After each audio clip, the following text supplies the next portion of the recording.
No hej, podczas dzisiejszej wyprawy po raz kolejny pokażemy Wam, jak obficie darzy nas Wielkopolska różnorakimi miejscami nieoczywistymi. Miłego oglądania!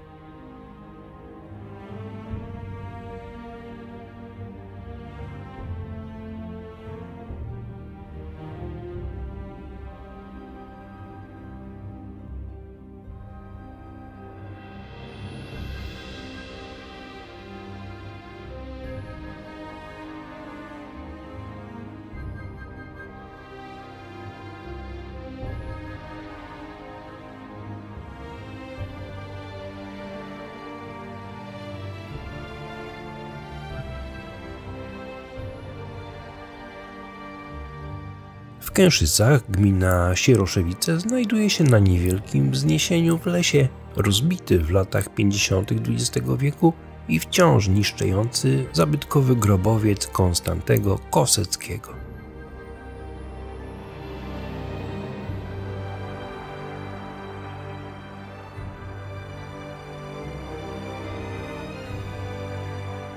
Konstanty Kosecki, herbu Rawicz, jak wielu ówczesnych ziemian, był protestantem, a dokładnie kalwinem. Jeszcze za życia kazał sobie pobudować grobowiec, w którym miał spocząć po śmierci, wraz ze swoją żoną Bibianą. Od jej imienia nazwano pobliską osadę Bibianki.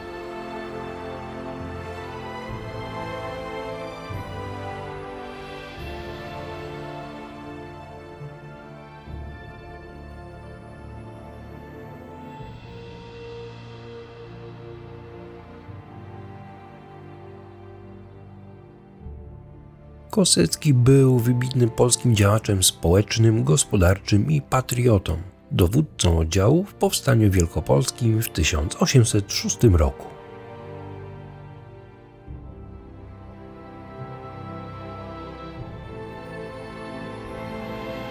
W 1807 roku był organizatorem oddziału powstańczego w Odolanowie.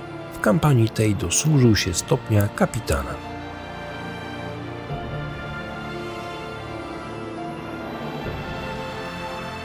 Był wieloletnim radcą powiatu odolańskiego i posłem na Sejm Prowincjonalny Wielkiego Księstwa Poznańskiego w 1827, 1830 i 1834.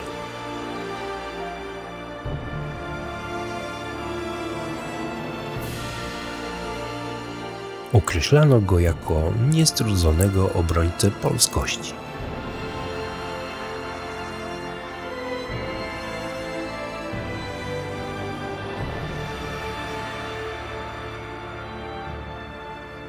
Zbudowany z kamienia i cegieł grobowiec posiadał pierwotnie metalowe kute ogrodzenie z bramą, po których jednak nie został żaden ślad.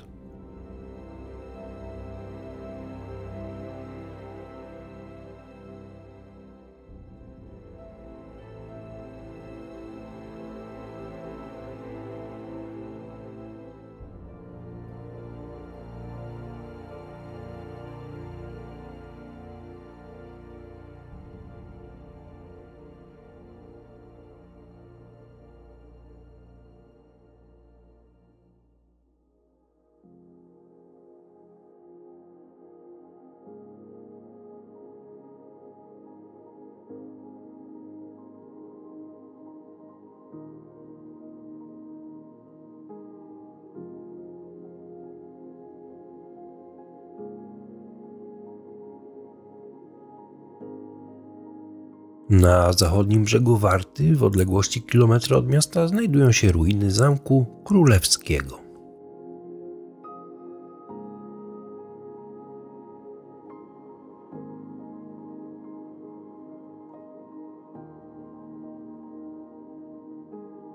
Zamek został wzniesiony około roku 1362 za czasów króla Kazimierza Wielkiego.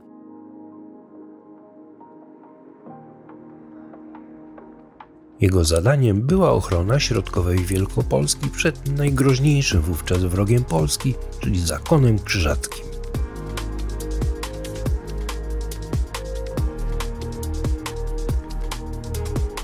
Jako typowy zamek nizinny zbudowany został na planie prostokąta.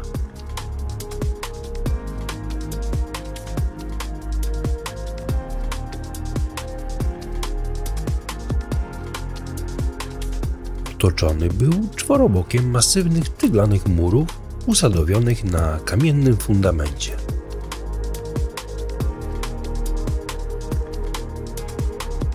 Mury były zwieńczone blankami ze strzelnicami, wzdłuż których biegł ganek dla straży.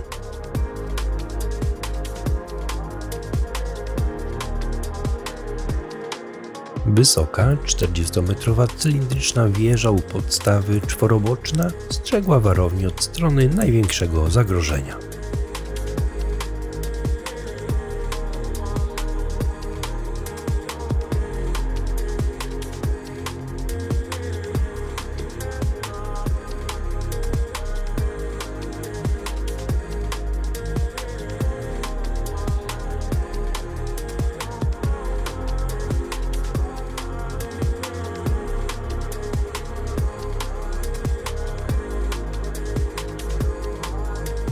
Stojące wewnątrz zamku na obszernym dziedzińcu budynki usytuowane były wzdłuż muru od strony warty.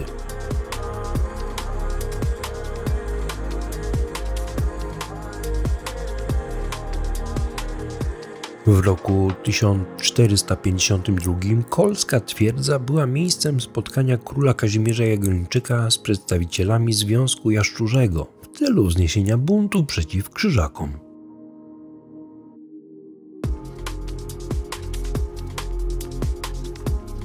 W miarę jednak zmniejszania się zagrożenia ze strony zakonu oraz coraz większego znaczenia artylerii w działaniach wojennych, zamek zaczął powoli tracić swe militarne znaczenie.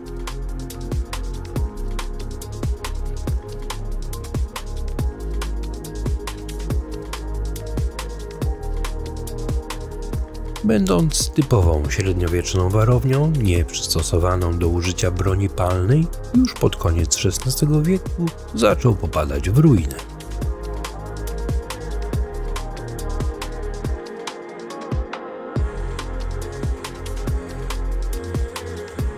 Do zupełnego upadku przyczynili się Szwedzi podczas potopu oraz przeprowadzone w późniejszych wiekach rozbiórki.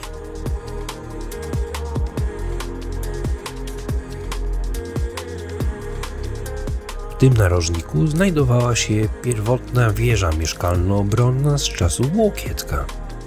Parter zajmowały dwie izby, w tym jedna prawdopodobnie ze studnią.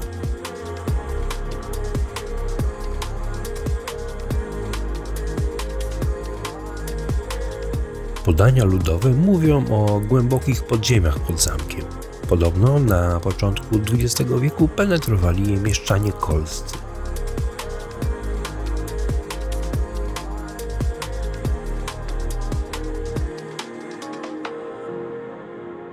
Spodziewali się natrafić na kosztowności, a jedyne co odnaleźli to dwie beczki wina.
W roku 1785 powstała nowa osada Dąbrowskie Olędry, obecnie Grodzewo, na prawie olenderskim. Sprowadzeni zostają wtedy osadnicy z Niemiec, Połomorza i Śląska. Dla nich powstał ten ukryty w lesie cmentarz.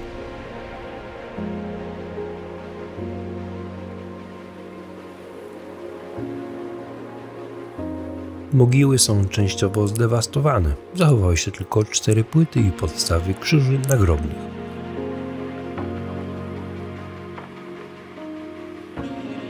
Ponoć ostatni pochówek odbył się w czerwcu 1952 roku.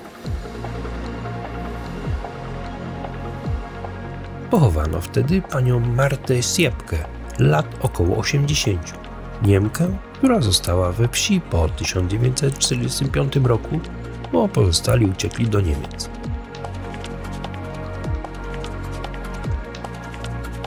Pogrzeb był bez księdza, zorganizowany przez mieszkańców, sąsiadów.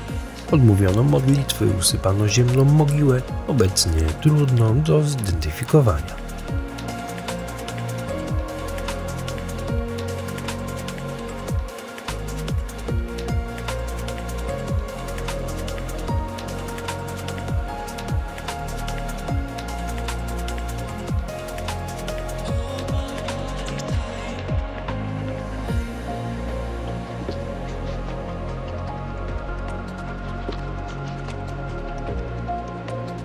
Na cmentarzu brak tablic epitafijnych umożliwiających datowanie pochówków.